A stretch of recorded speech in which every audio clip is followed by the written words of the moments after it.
Rise of the British World Order and the Lessons for Global Power. This hour-long talk is moderated by Council on Foreign Relations Senior Fellow Walter Russell Mead. Well, I'm glad you could all be here tonight to welcome Neil Ferguson. I'm particularly glad it turns out that his name is Neil and not, as I was so often hearing in Washington, Niall. Since I had been presiding over a meeting and calling him Neil for an entire hour, I thought, oh my God, I've just offended him. But turns out, no, by sheer dumb luck, I was right. It is Neil Ferguson, who is one of the brightest and most interesting historians, I think, writing in Great Britain today. And luckily for all of us, he's been writing on a very timely and topical subject, which is to say he's writing about empires. And although his latest book, Empire, The Rise and Demise of the British World Order and the Lessons for Global Power, takes as its explicit subject the British Empire, at more than a few places in this book, you can see that he's thinking and offering advice to the American, well, as he would call it, an empire. None of us ever would. And I find as I read Neil, I have the feeling that for a very long time now, we've been very lucky here in the New Rome in having so many Greeks come over to tell us how we should be running our empire. There is a small part of me that thinks, well, what happened to your empire, by the way? That, that there's some lessons here, or is maybe this the fox who lost his tail explaining to all the other foxes it would be better to cut yours off as well? But actually, Neil has some very interesting points of view, some very good advice to give us, and so I'm very happy to welcome him tonight. And I'd like to start off with the first question, which is the United States the center of an empire? Is there really such a thing as an American empire, in your view? Well, Walter, the only truly amazing thing to me is that Americans don't admit this. And in many ways, this, I think, is the first empire in world history based on a collective suspension of disbelief on the part of the imperial power itself.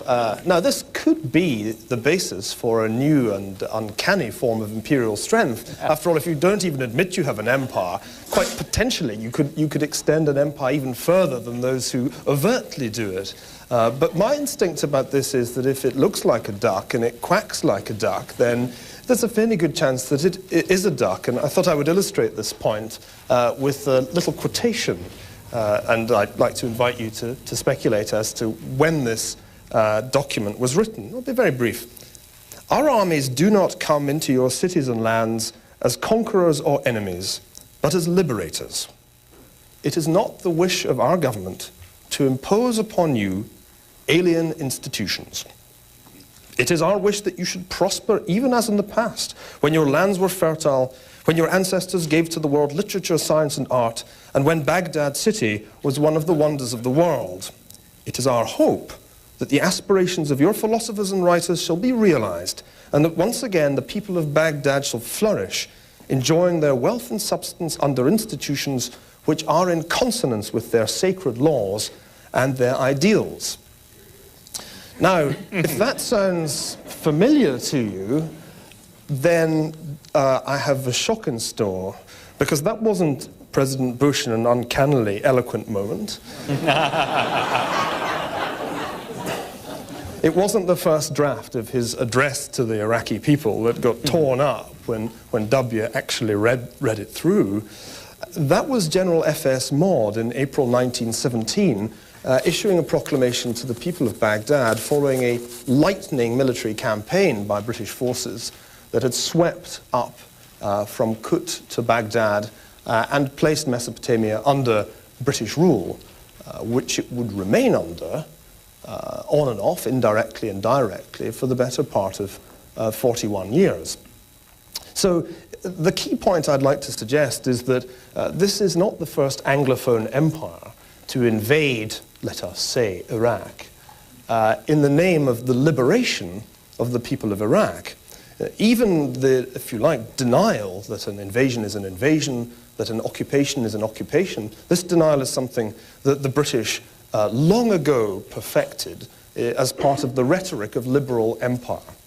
And my sense is that one very strong argument in favor of Americans reading my book is that they will begin to recognize what hitherto they have so brilliantly avoided admitting to themselves, namely the true extent of the resemblance between the first and the second great Anglophone empires.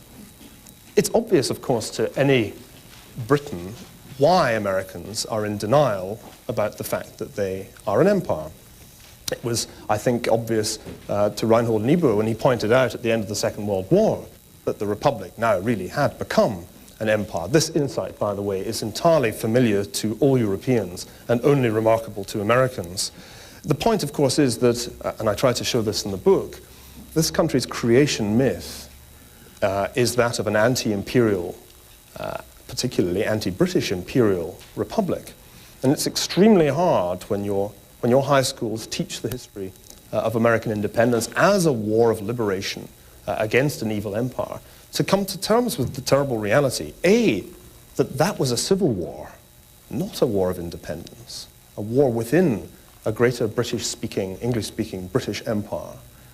And secondly, to come to terms with the fact that this republic, almost from its very inception, began to behave like another British empire.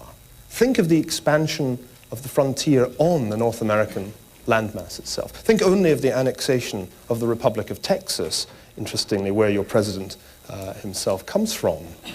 The process of imperial expansion has almost been unceasing in American history. Since 1898, when the Hawaii was added and the Philippines were temporarily added to the American empire, it's been a sustained tale of expansion, sporadic, occasionally unsuccessful, but expansion into territory, military interventions in sovereign states.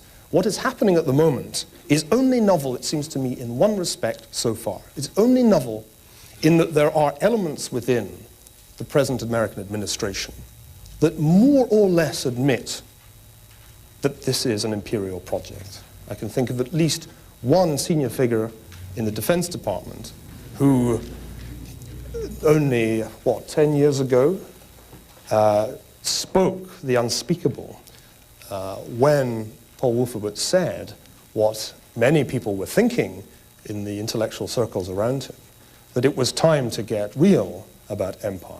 Now, that cost him a temporary career setback, but it seems to me the really significant thing at the moment is not what's happening. Interventions in sovereign states, Bill Clinton did it in the case of Yugoslavia without even pretending to get a UN resolution. No, what is novel now is that some people in positions of power in Washington are daring to admit to themselves and indeed to others that this is an imperial project. And my sense is that coming out of denial may actually be a healthy rather than unhealthy development, as it usually is in cases of psychological difficulty. Well, the scholar in me is forced to agree that there's a good deal of truth in what you say. The Jacksonian, my inner Jacksonian, is saying at this point, well, the difference between that British proclamation and the American ones is that the British were lying. We really are there. They, with their typical treachery, were lying, but we have liberated Iraq. Well, I just hope, Walter, that you're lying, actually. But also, if we do say that we don't have an empire, even as we've grown into the most powerful state, perhaps in the history of the world, here again, I think it's just an example of us learning from the British model. The British, you say, oh, the empire, yes, we acquired it in a fit of absence of mind. And we've just gone one little step forward. The empire, we haven't acquired it at all. It's in a sense, it is essential to the project of liberal empire that it not speak its name. And that the more, in a sense, you talk about your empire, the more people begin to wonder, well, which is more important, the liberal or the imperial side of it? So one could argue, if one were disposed that way, to say that to start talking about empire and thinking about the strategy of empire, and this is actually a point you make in your book about how around the turn of the 20th century, you had this whole raft of strategists of empire. It was no longer something you took for granted but had to build and defend. That could be a sign of weakness and turn of the tide, an increased awareness of the phenomenon. Hopefully not. Why did the British Empire fall? Well, that's a very good question, because there are many, many misapprehensions on this subject. I can think of two offhand that might deter Americans from embracing their existing imperial role. The first, of course, is the idea that the empire was overthrown by nationalist movements, by resistance movements, following, as it were, the example of Mel Gibson in The Patriot, struggling against the red-coated Nazis. Your words, not ours. An Australian film, worse still. The second argument which might be made, and has been made in a huge literature, is that the empire ultimately weakened Britain's economic development and was one of the reasons for Britain's industrial decline. An argument which, of course, Paul Kennedy made very popular in the late 1980s with his extraordinary, powerful and important book, The Rise and Fall of the Great Powers, which drew an explicit parallel, if you remember, between the alleged overstretch of Reagan's United States and the overstretch of the Edwardian Empire at the turn of the century. Now, what I try to argue in the book is that to understand the decline and fall of the British Empire, you have to recognize that there really wasn't any decline, there was just a fall. And the empire went from zenith to collapse with breathtaking speed for two very simple reasons, but very different reasons from those conventionally claimed in the literature. The first of these reasons was that the British failed to deter the biggest threat to their long-term dominance posed by a rival empire. And that rival empire was the German Empire. There were two colossal failures of deterrence, which culminated in 1914 and in 1939 with the outbreak of hostilities in Europe between Britain and Germany.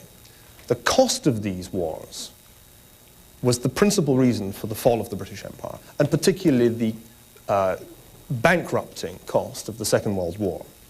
And I think it's fairly clear that these wars were results of failures of policy, avoidable failures. I argued in the book The Pity of War, which I remember discussing with Paul Kennedy here at the Council on a wonderful occasion, which some of you may have been present at. I argued there that in 1914, Britain's Liberal government had arrived at a completely contradictory position that was to prove fatal to Britain's long-term imperial health. And the position was that in the event of a continental war in Europe, in the event of a bid by Germany for European hegemony, Britain would intervene on the side of France, and indeed on the side of Russia. This was a dramatic change in British foreign policy. The problem was that the Liberals failed to will the means. The means would have involved introducing conscription and creating a land army equal to the challenge posed by the, by then, formidable German army. And this failure of policy, this, if you like, paradoxical policy, proved extremely costly because the Germans were not deterred by the prospect of 6 or 7 British divisions in 1914. And then history repeated itself in the 1930s with a second colossal failure of deterrence on the part of British policymakers. So reason number one for the decline of the British Empire is the failure to deter the principal challenger for global power. Reason number two has a lot to do with this country. It was, it seems to me, one of the great disasters of 20th century history that Franklin Roosevelt adopted as one of his war aims, following his reluctant entry into World War II, the dismantling of the British Empire. I try to show in the book that Roosevelt systematically pursued an anti-British imperial policy from the very outset, and that his reasons for doing this were profoundly wrong-headed. You only have to read the account of Roosevelt en route to one of the wartime conferences, touching down in Ghana, looking out the window, seeing a mud hut and an African, and thinking and writing, my God, this is what the British Empire has done. As if Ghana had been a flourishing, prosperous capitalist economy until the British turned up. Roosevelt's impressions of the British Empire were classically ill-informed. They were typical, it seems to me, of the American anti-imperial prejudice. And they informed his campaign for a post-imperial, decolonized world after 1945, something that Churchill very quickly came to realize, something also that John Maynard Keynes came to understand. And anybody who wishes further confirmation of my argument should read Robert Skidelsky's brilliant Keynes biography. It was Keynes who said, in the course of the negotiations about war finance in Washington, negotiations he abhorred, he hated coming to America. He found the American politicians insufferably rude because they used to answer the phone when he was in full flight. And that's a warning to any of you with cell phones to turn them off, because I'm a bit like Keynes in that regard. And Keynes said that the Americans were picking the eyes out of the British Empire.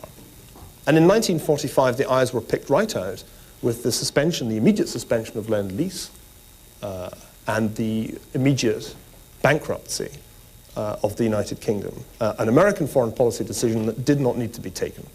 One big question one has to ask with the benefit of hindsight, actually without the benefit of hindsight, British colonial office officials constantly asked it in the 1940s, is this: why did Roosevelt and his advisors make a distinction between the British Empire, which they seemed to abhor and the demise of which they were eager to hasten, and the Russian Empire, which they never ever advocated the decolonization of?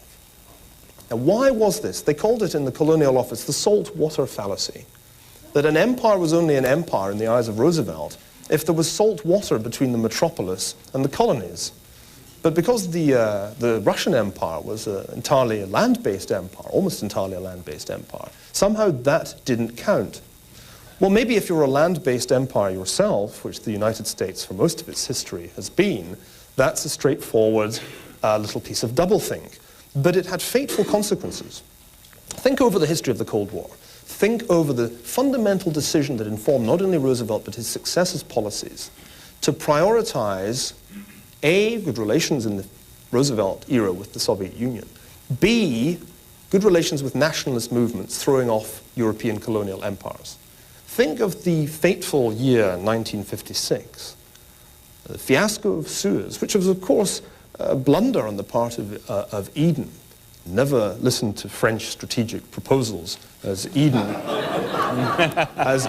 fatefully did.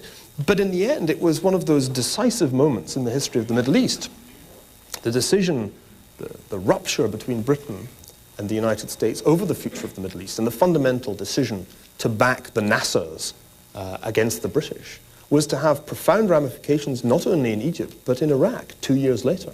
Because it was in 1958 that the British-backed Hashemite dynasty was overthrown, and Iraq's agonies properly can be said to have begun. Interestingly, the United States intervened momentarily at that precise moment.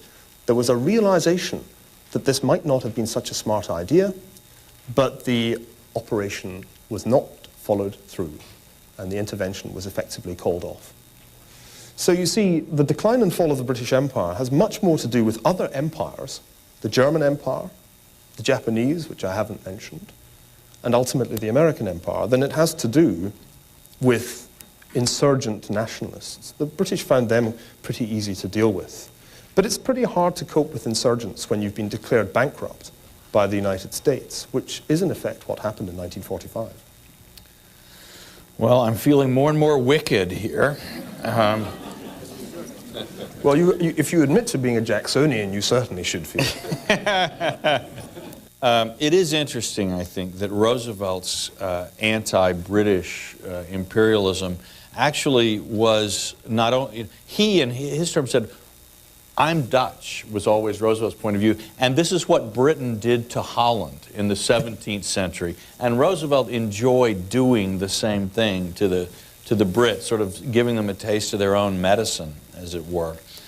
But it was I think there's more and more of a historical consensus that, yes, the British Empire didn't fall, it was pushed. And it was pushed from behind more than pulled down from the front. And the Americans did it. Roosevelt did it. Morgenthau did it. Harry Dexter White did it. But again, the Democratic Party probably couldn't have held together any other way. Irish in the North, who were never great fans of the British Empire, combined with Southerners in the ex-Confederacy, who'd never forgiven the British Empire for probably the real reason the British Empire fell, which was it failed to support the South against the North in the Civil War, and that would have divided the United States. So in that sense, Abraham Lincoln, not Franklin Roosevelt, destroyed the British Empire.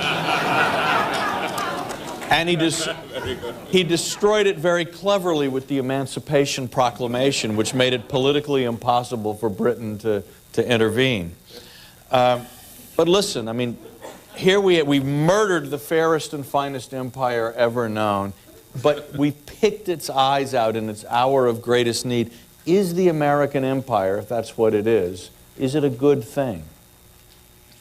It could be. I certainly want it to be. It seems to me clear that one lesson of the British experience is that though the British Empire did many things wrong, by the time it had become a liberal empire in the 19th and the first half of the 20th centuries, it had clearly become a force for good in the world. That's to say, when we look at the things that the British Empire systematically did from, let us say, the 1820s or the 1830s until it was finally broken up in the 1950s, the key things that stand out are the prioritization of economic openness, free trade, free capital movements, free migration, call it, if you like, a kind of Victorian vision of globalization.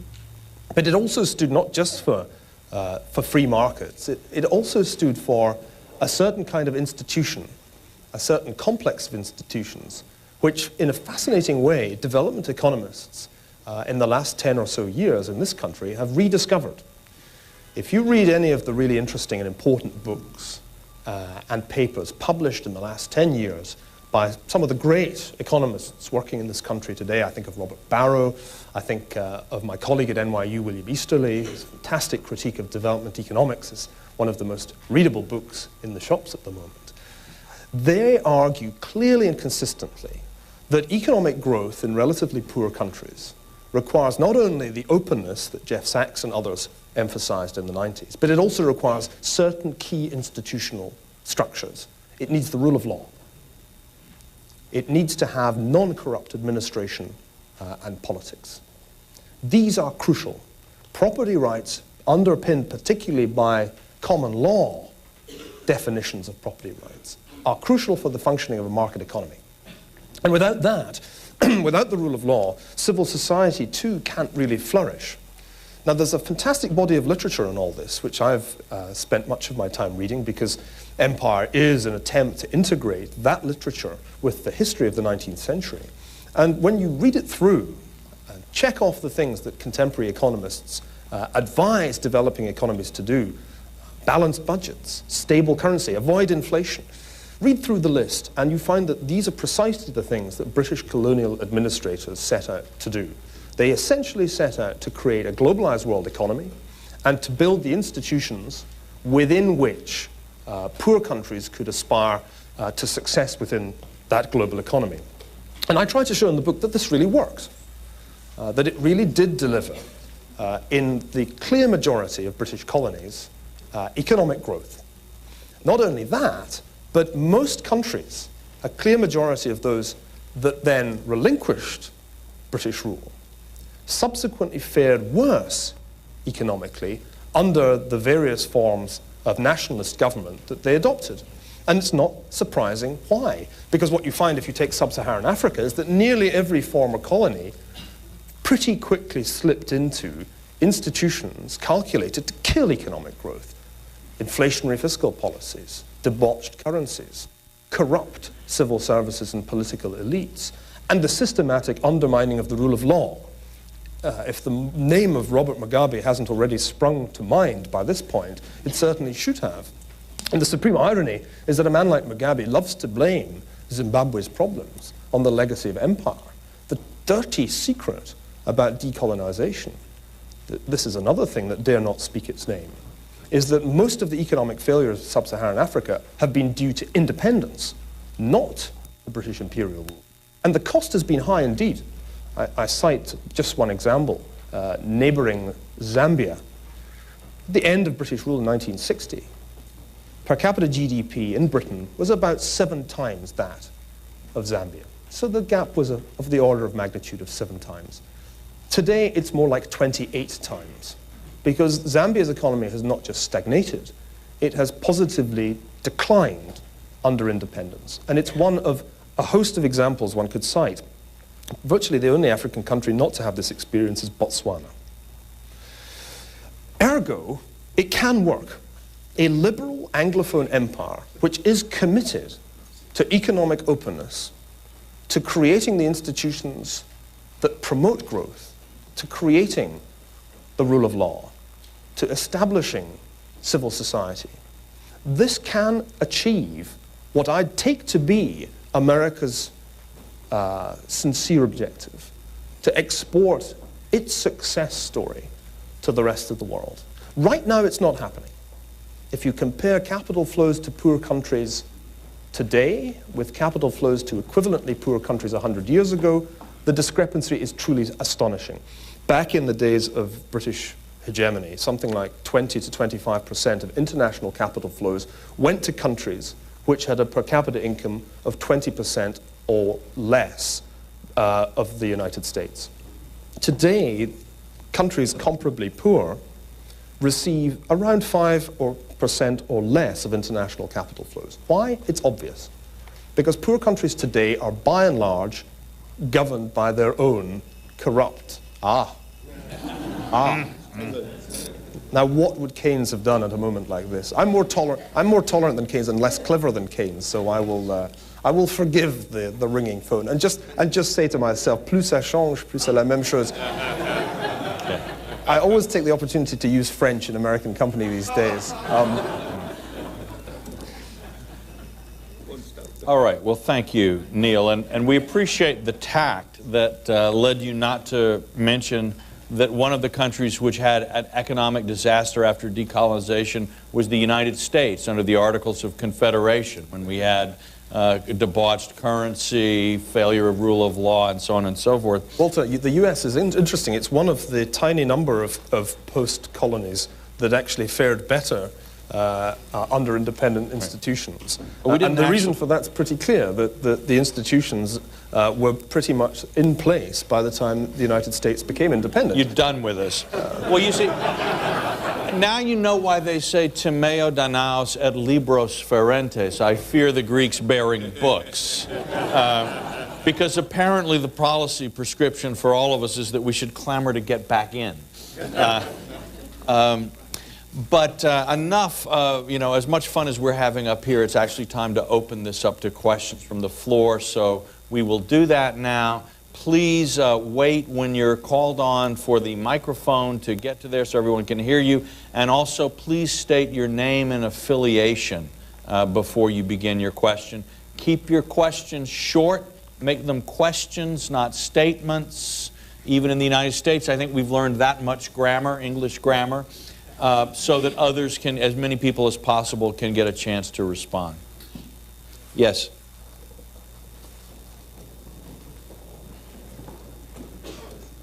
Andy Nagorski, Newsweek.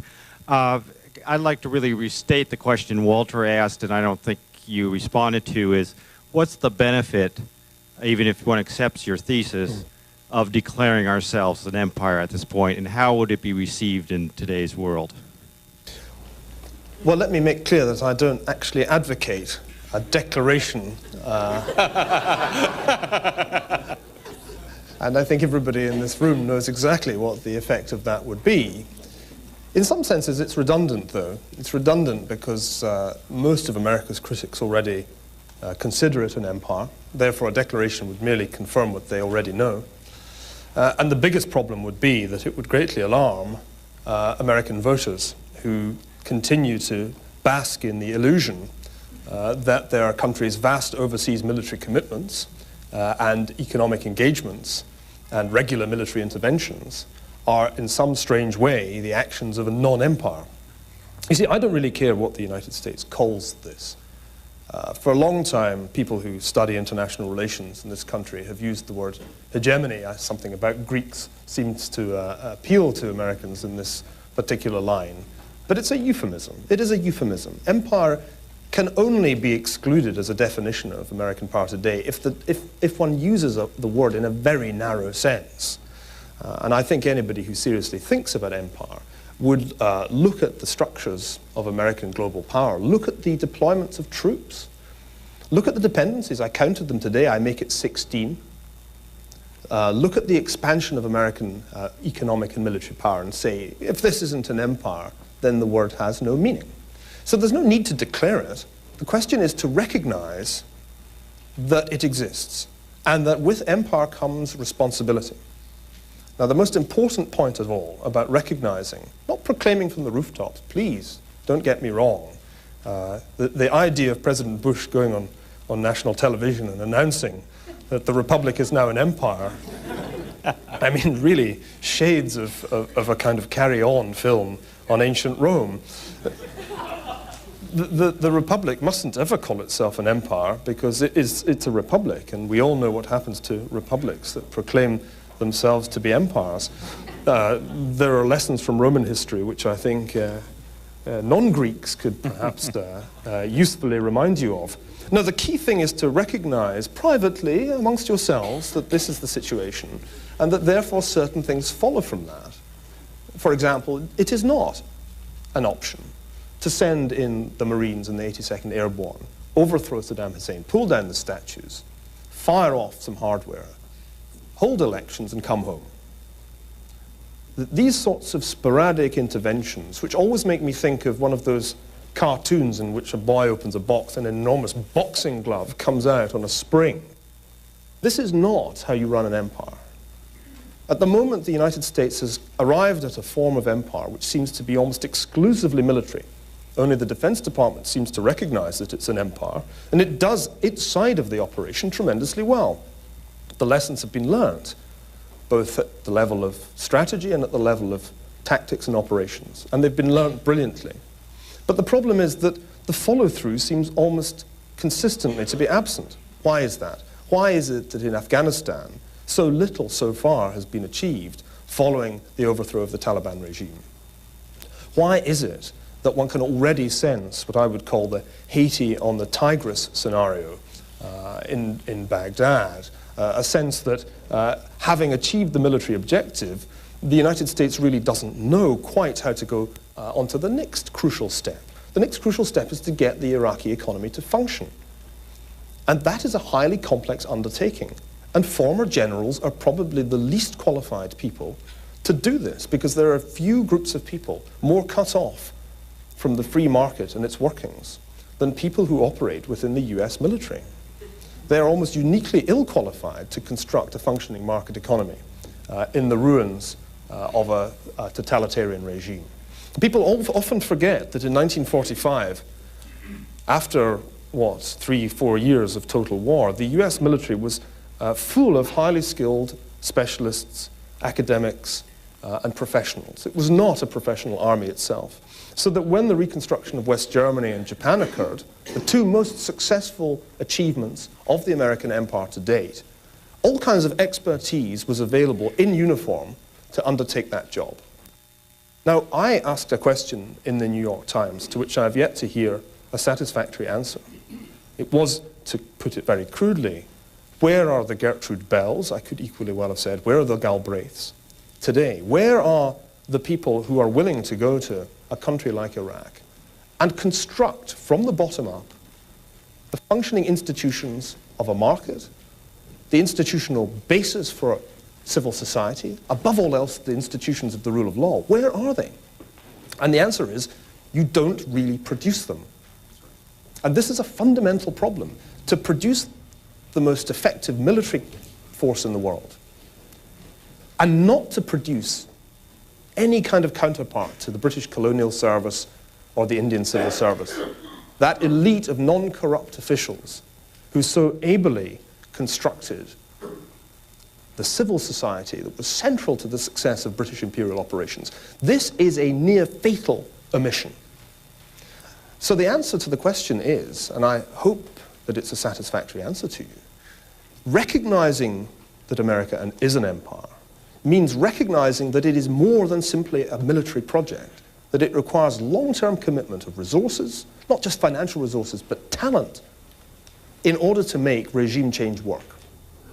And if you're not prepared to do that, if there is no intention to spend years transforming Iraq into a functioning society, not a westernized society, leave its culture alone for heaven's sake, but a society which has the basic institutions in which the market can function, property rights are protected, and some kind of civil society can develop.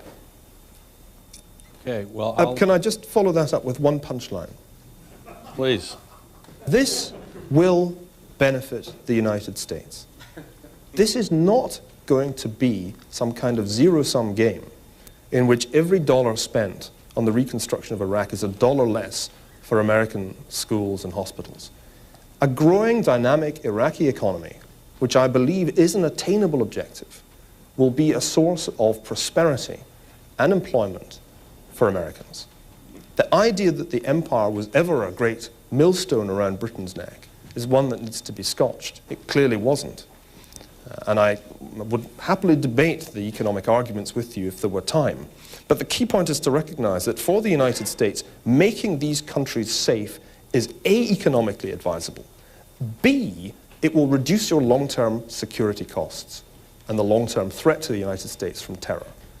But to intervene militarily and to take the Haiti approach, first the guns, then the elections, then go home, is a recipe for even worse states than existed before.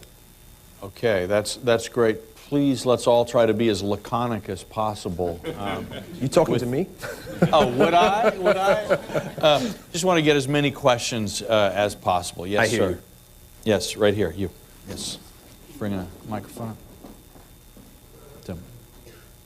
Tim Ferguson with Forbes. If the new Chinese empire, as another recent book just entitles it, survives its current crises, do you see any parallels to the early 20th century German challenge to Britain? It's conceivable. It's an interesting literature at the moment, and I've spent a lot of time reading it recently. The who's the next big threat literature. And it seems to divide fairly evenly between people who worry about China and the people who worry about Europe. I'm thinking of Charles Kupchan, for example. I find it much harder as a European to see a long-term strategic threat from the European Union, which kind of leaves China. China is a long, long way behind, militarily, economically, in all kinds of fundamental ways. It's institutionally got disadvantages which I'm not convinced it can overcome. To put it very simply, the jury is still out on the question, can you have a transition to a market economy and retain the institutions of one-party rule?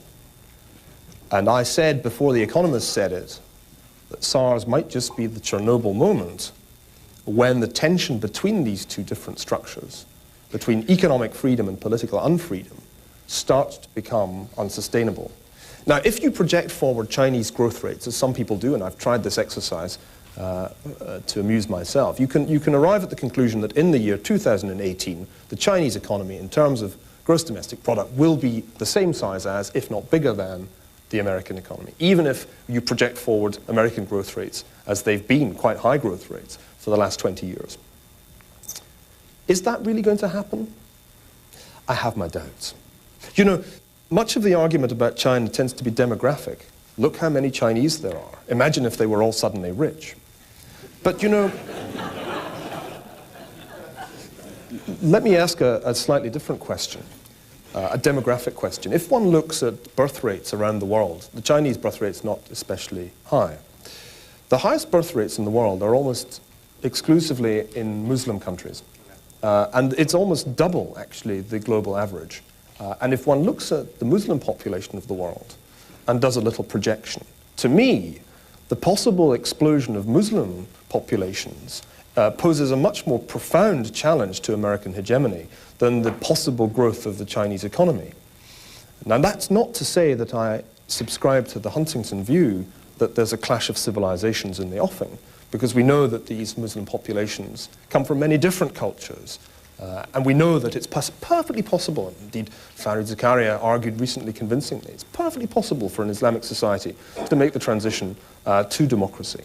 But I do think that might be a bigger story than the much vaunted Chinese takeover. Militarily, there's a long way to go before they're anything other than a sort of really big version of North Korea. Yes, in the back. James Cedric Brothers. You referred to the successful U.S. Actions in Japan after World War II. The professor from MIT who's written a classic book on that subject, John Dower, recently cautioned America against comparing the Japanese occupation with anything that would happen in Iraq for a lot of reasons, including the security that an island provided, the fact that there was not a single terrorist incident against America's 250,000 troops during the 6 years and 8 months of operation, the ethnic identity of the Japanese versus the differences in Iraq.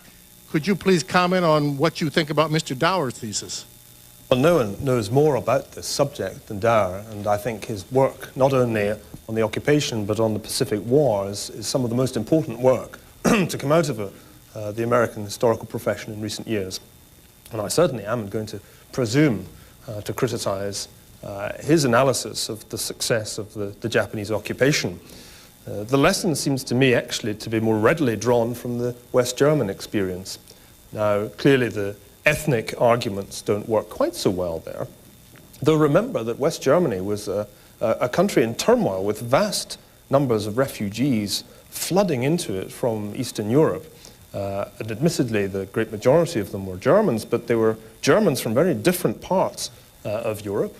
That wasn't really the principal challenge, though. The principal challenge was the complete destruction of the German economy, both by aerial bombardment and by the dictatorship itself, which had systematically wrecked the market economy, corrupted the rule of law almost entirely, and I think created, in the end, the worst rogue regime in history.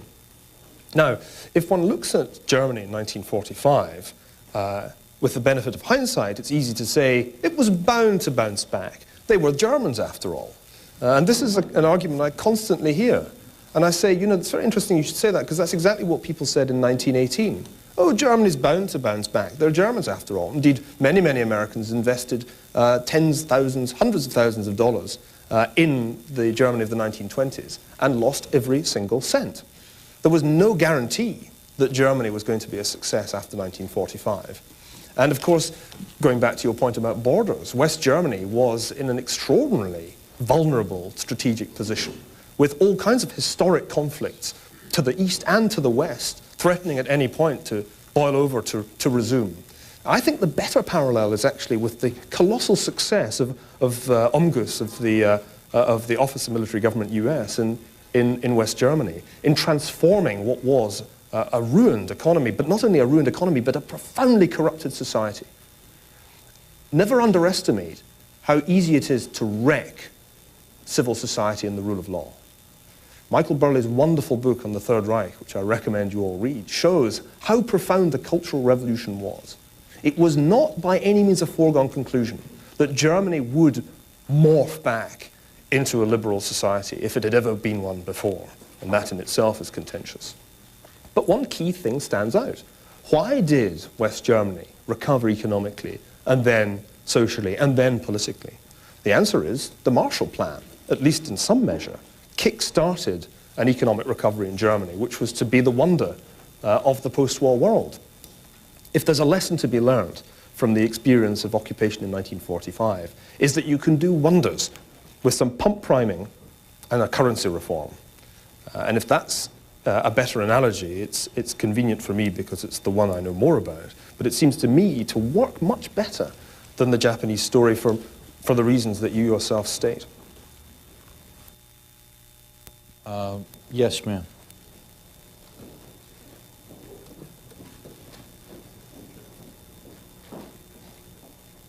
Norma Globman, ex-UNDP. I would hope that you would hypothesize on this question. If the actions of the United States after World War II, in effect, cost Britain its empire. And if going to war, if Britain's going to war against Germany and needing the United States to come out of the war successful cost it its empire, what would have happened if it had reached an accommodation with Germany and not gone to war in terms of what would have happened then to the British Empire? And is anyone hypothesizing about this?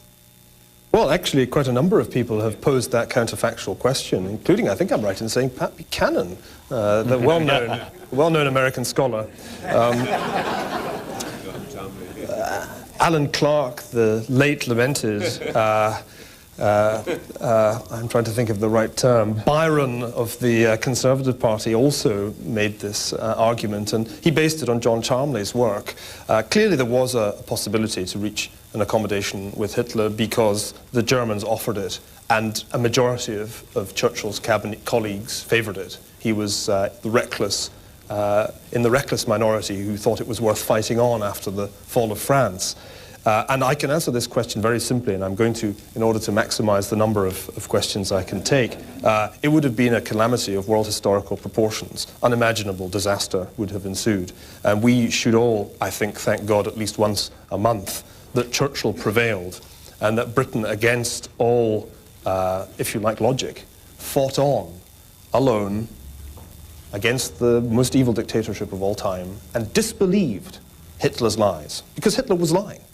And I show in the book, actually, how much Hitler sucked up to the British. He loved saying how wonderful the British Empire was, and he loved telling everybody how much he admired it and how much he wished to learn from it and apply the lessons of the Raj in the Ukraine, which he signally did not do.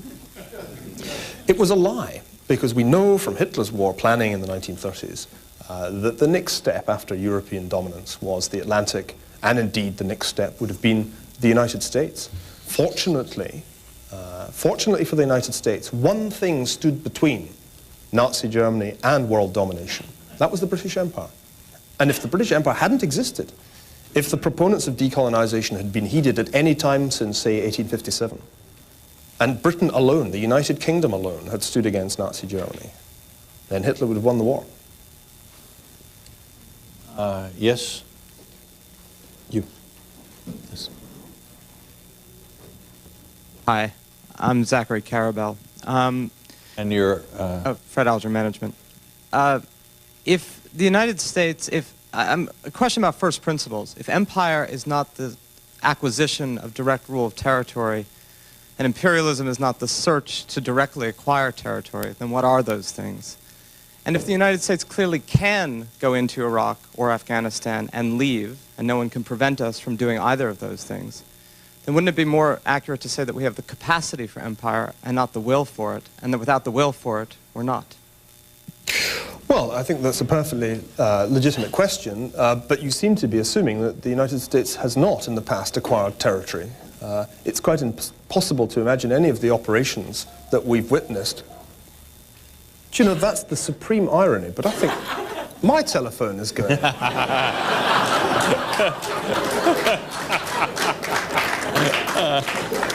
But you know what they say, when in Rome, do as the Romans do.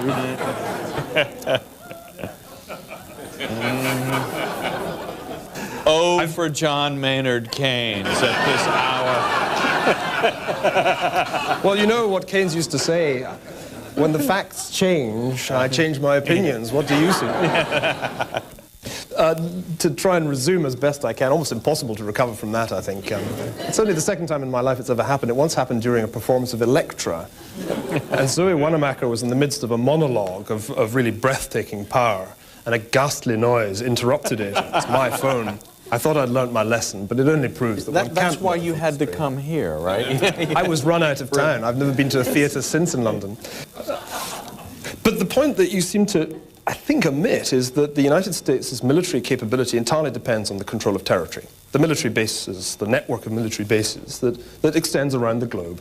The bases that have been accumulated systematically since the 1890s, which were substantially added to at the end of the Second World War, and which continue to be indispensable for the exercise of imperial power. But territory matters less now. it matters less. It's not irrelevant, but it matters less than it did in the days of the Roman empires. It matters less, not least because, like the British Empire, the American Empire can rely on its dominance of the seas in order to exert global power. An awful lot of the American Empire floats. This is a floating and flying empire. And it was never possible, really, before the British Empire in the 18th century to construct an empire on the basis of flotation, much less flight. In that sense, I think the American empire is an empire, despite the fact that its territorial extent is currently roughly half, slightly more than half, of the territorial extent of the British Empire at its zenith. You might be surprised to realize that the American empire is already so big, but it is. And it's just a fallacy, it seems to me, to say, oh no, that doesn't count because most of that landmass is the United States. The United States is in itself an empire. Let me put it to you that you could write America's history as follows. The construction of an empire by the 13 colonies, former colonies, of the eastern seaboard. And their empire is a very tightly knit empire. It's been much more tightly integrated. Colonies like California and Texas consider themselves far closer to the metropolis than any colonies of the British Empire did. You've got one very big Ireland, if you like to think of it that way. But in the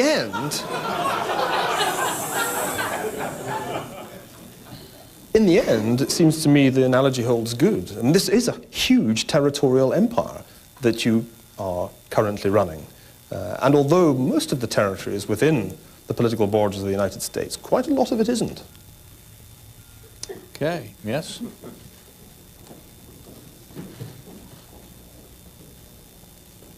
I'm Dan Sharp with the Royal Institution World Science Assembly.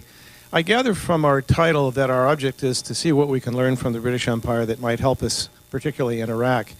And I'm a bit puzzled about what lesson we derive from your comments. You've criticized rather roundly our approach to building institutions in Iraq. And so I reflect on your comments extolling the virtues of the British Colonial Office and the decades of time that you had to build those institutions in your colonies. And then you told us it was a complete failure, that after independence, everything went bad. What are the lessons we should derive from the British Empire experience for how we manage Iraq? It's quite a relief that somebody's finally asked the question. I'm rather at the mercy of my interlocutors this evening.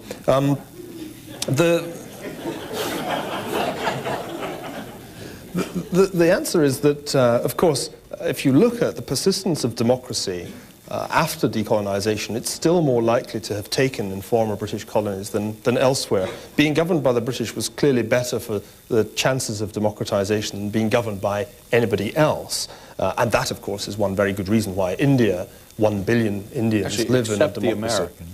Well, I'm not sure whether the American example is helpful here, but let's put America to one side, because you know, democracy persisted here remarkably well, even after decolonization. The big question is how you can learn from Britain's relative lack of success in the Middle East. Now remember, 41 years of formal and informal control was not a long time by the standards of the British Empire. If you count up the duration of imperial presence in, say, the Caribbean, in other parts of Asia, 100 years plus was the norm. And so one very simple lesson that one could learn from Britain's experience in the Middle East might be that if you really expect to transform the institutions of a society like Iraq, it's a very, very long and time-consuming process. And one must be realistic about that. There is no necessary reason why the institutions of the rule of law, of civil society, should just pop up out of the soil by themselves. After all, they took long enough to take form, even in Western Europe. The second lesson I would draw, and this is an extremely important one that I've come to understand better since being here, is that coordination between the military, economic, and civil agencies of empire is crucial. And what is woefully absent in Washington, D.C. today is any serious coordination between the Defense Department, State Department, the International Monetary Fund, the World Bank, which effectively is boycotting this operation as far as I can understand, an absence of coordination which to British eyes is completely baffling. 100 years ago, a little further back, let's go to 1882. In 1882, the British invaded Egypt. And they did so to avert a debt default. And they did it in very much the spirit, actually, of the occupation of Iraq today. That is to say, they claimed they weren't going to stay. In fact, between, I think it was 82 and 1922, they promised the international community they would leave Egypt 66 times, which I think must be some kind of record for diplomatic mendacity. And they then set about creating the institutions which they thought Egypt needed.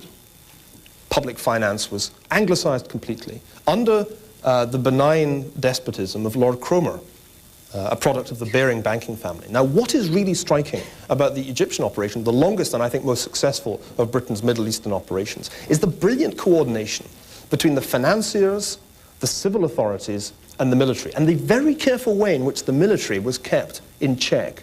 You know, Kitchener as Sirdar of Egypt was a formidable figure, a very dangerous figure, with ambitions that were far in excess of the conventional British general.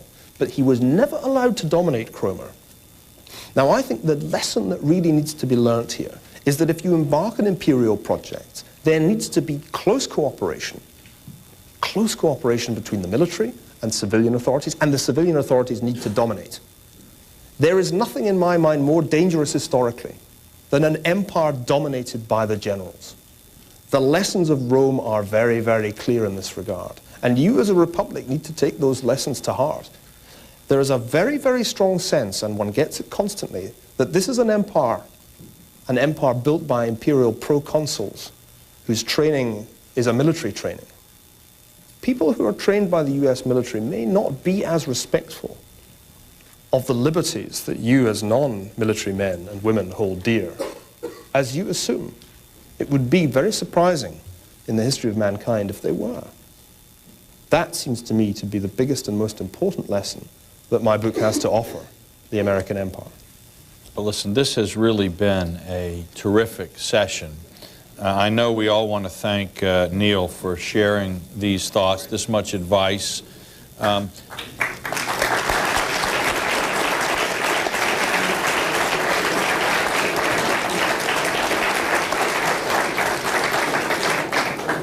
This is the last meeting that I'm scheduled to preside over while Les Gelb is president of the Council on Foreign Relations. And while he couldn't be here tonight, he very much wanted to be but could not be, I don't think it'd be appropriate for me to close an occasion like this without just saying how much I appreciate what Les has done for the Council and for me. During the next couple of months, we'll all have, I think, a number of chances to say something to him personally and institutionally and in various ways. But I think you'd all want to join me in thanking Les for making the Council the kind of place it is today.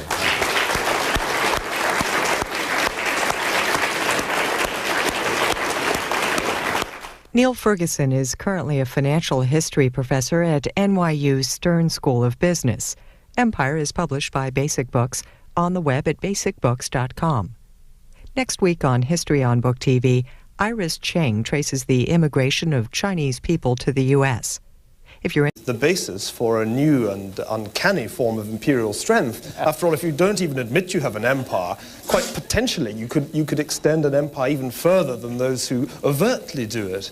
But my instinct about this is that if it looks like a duck and it quacks like a duck, then there's a fairly good chance that it is a duck. And I thought I would illustrate this point with a little quotation. And I'd like to invite you to speculate as to when this document was written. It'll be very brief. Our armies do not come into your cities and lands as conquerors or enemies, but as liberators. It is not the wish of our government to impose upon you alien institutions. It is our wish that you should prosper even as in the past, when your lands were fertile, when your ancestors gave to the world literature, science, and art, and when Baghdad city was one of the wonders of the world. It is our hope that the aspirations of your philosophers and writers shall be realized, and that once again the people of Baghdad shall flourish, enjoying their wealth and substance under institutions which are in consonance with their sacred laws and their ideals. Now, if that sounds familiar to you, find as I read Neil, I have the feeling that for a very long time now, we've been very lucky here in the New Rome in having so many Greeks come over to tell us how we should be running our empire. There is a small part of me that thinks, well, what happened to your empire, by the way? That, you know, that there's some lessons here, or is maybe this the fox who lost his tail explaining to all the other foxes it would be better to cut yours off as well?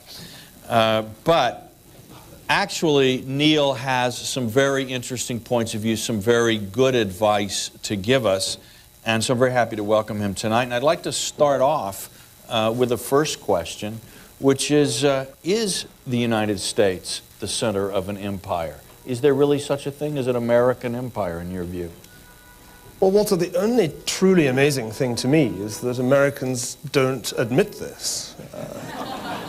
And in many ways, this, I think, is the first empire in world history based on a collective suspension of disbelief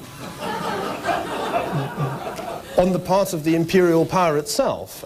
Now, this could be in favor of Americans reading my book, is that they will begin to recognize what hitherto they have so brilliantly avoided admitting to themselves, namely the true extent of the resemblance between the first and the second great Anglophone empires. It's obvious, of course, to any Briton why Americans are in denial about the fact that they are an empire. It was, I think, obvious to Reinhold Niebuhr when he pointed out at the end of the Second World War that the Republic now really had become an empire. This insight, by the way, is entirely familiar to all Europeans and only remarkable to Americans.